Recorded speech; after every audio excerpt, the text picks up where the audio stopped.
Hey guys! I hope that you guys are doing amazing wherever you are in the world. My name is Shikha and I welcome you to my channel. I am extremely grateful, as always, that you guys are listening, subscribing, and commenting. I appreciate the support. As always, I wanted to talk to you guys about something to do with INFJs, obviously.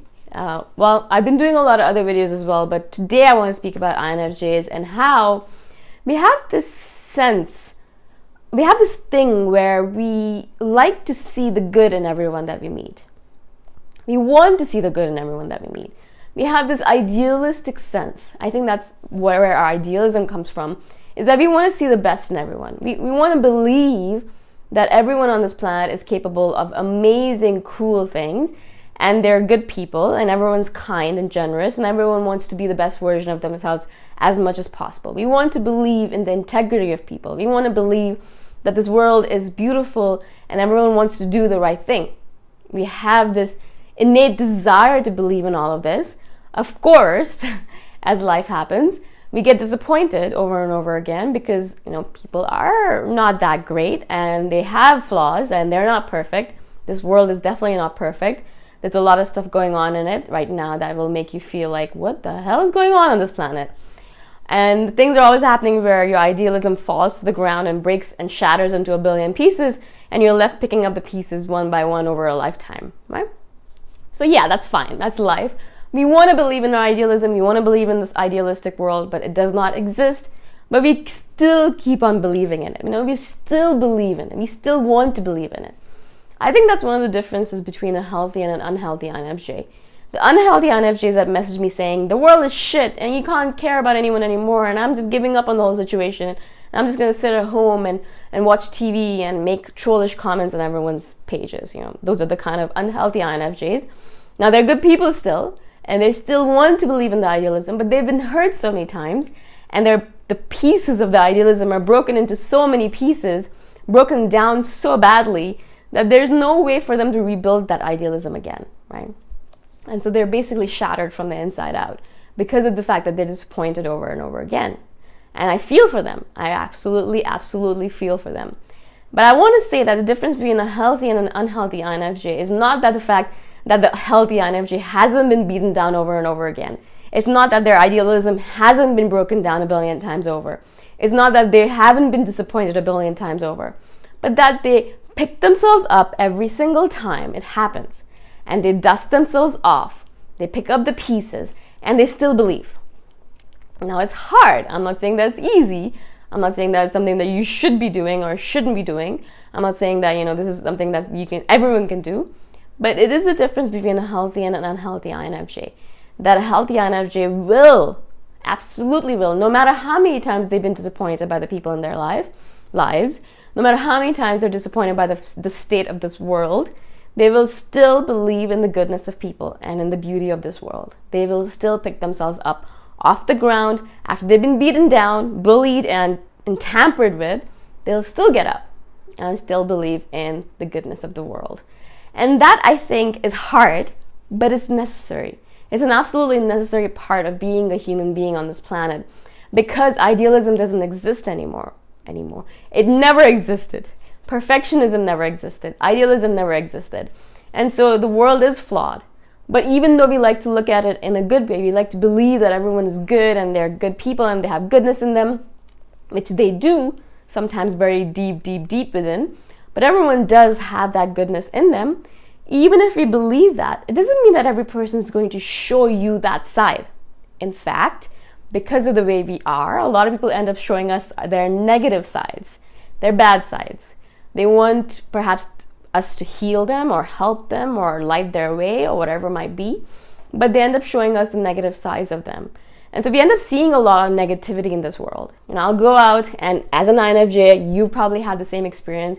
You'll go out in the world and you're doing your own thing, you're minding your business, and all of a sudden this random person will come up to you and start telling you about the time that they sexually abused their daughter, and they feel terrible about it. This happened to me, by the way.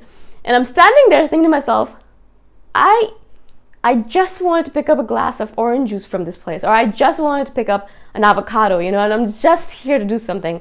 And what the hell is going on here? And why would you tell me this? Why would you tell me this? Why do you want to make me angry, right? And so I'm standing there and I'm like, okay, I can't forgive you, but I obviously believe you should go ask forgiveness from your daughter. And so obviously I'll give him a few tidbits of advice and he'll feel better and he'll go off on his way. And I'm thinking that to myself, why does it have to happen here right now in this moment in time?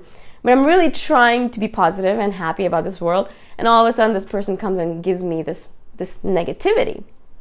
But because I know how to deal with it now, I can be like, all right, cool, that's fine.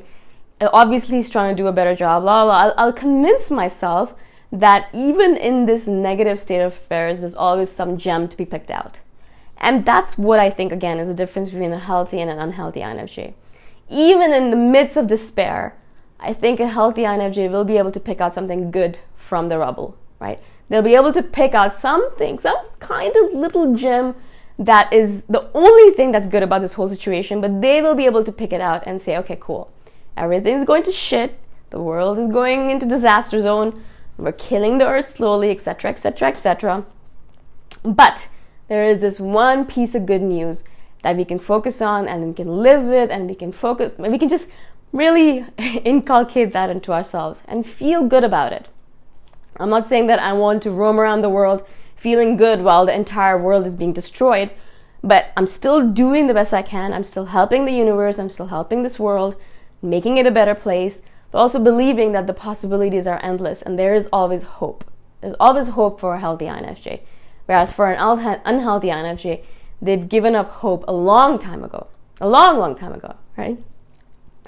So what I wanted to really portray in this video is obviously the fact that, we look at the world and we see goodness in people, we see the good sides of people, and I think that's sometimes one of the reasons why we get taken advantage of, because we're like, no, they're good people, no, they wouldn't do that to me, they're good, they're nice, I'm sure they look good, and all of them in the meanwhile they're like stealing from our wallet or something.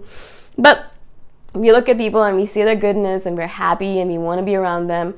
Again, obviously we go through phases of this, we're like, I love people, oh, I hate people, I love people, I hate people, but we always bounce back. I think that's, as I said, one of the traits of a healthy INFJ is that they always bounce back. They always bounce back. They always bounce back. I know they know, and I know, everyone knows, that the world is going to stamp you into the ground and shut you down and make you feel terrible.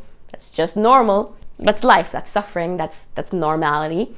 That's a normal spiritual being's journey. So we know that that's going to happen. We're not under the illusion that life is going to be smooth sailing and everything's going to be perfect and everyone's going to treat us perfectly and, roses and tra-la-la. We know that life is going to be shitty at times and people are going to be shitty at times and the world is going to be shitty at times. We know all of that stuff. We still are able to look at all of it and say, okay, yes, that person treated me poorly, but look at all the learning that I got from it.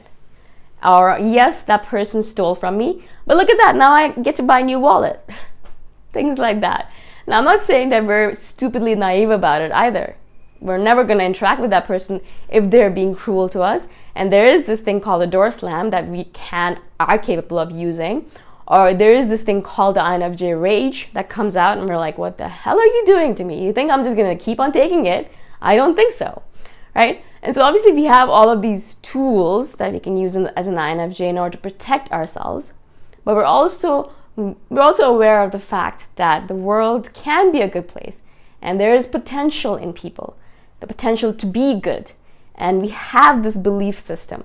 And that's the reason, I think, why INFJs have hope. That's the reason why INFJs have idealism. That's the reason why we can be pummeled to the ground and we'll still pick ourselves up and stand up and be like, all right, yeah, the sun is shining, yay, awesome.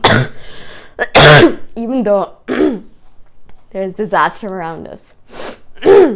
So even though my throat is shitty, I still believe that the world is awesome. I still am grateful to be able to do these videos.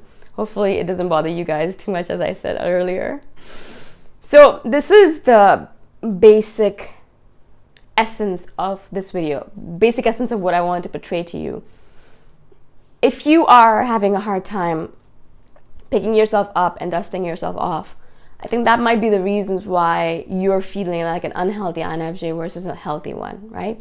And you need to really realize or think about the fact that yes, your idealism is a fault of yours. I think idealism is great. It's a good thing in certain ways, but a lot of times it makes us believe in the goodness of things and the perfection of things. And when they're not perfect, we get disappointed, and then we leave the world essentially. We think that the world is useless, people are useless, we don't want to deal with them anymore, we don't want to do anything, we hide in our cave, or we kill ourselves, or things like that, right? So I don't want you guys to do that. I want you to live in the real world. I want you to interact with the world. And I want you to be healthy INFJs. So hopefully a little bit of of this video helped you learn a little bit about how it is or what it is to be a healthy versus unhealthy INFJ. And if you guys have any questions about this at all, please message me anytime. My contact information is in the description below. If you have questions, please email me rather than anything else. I prefer email questions rather than Facebook or Instagram. And again, I'll see you guys in the next video. Bye for now.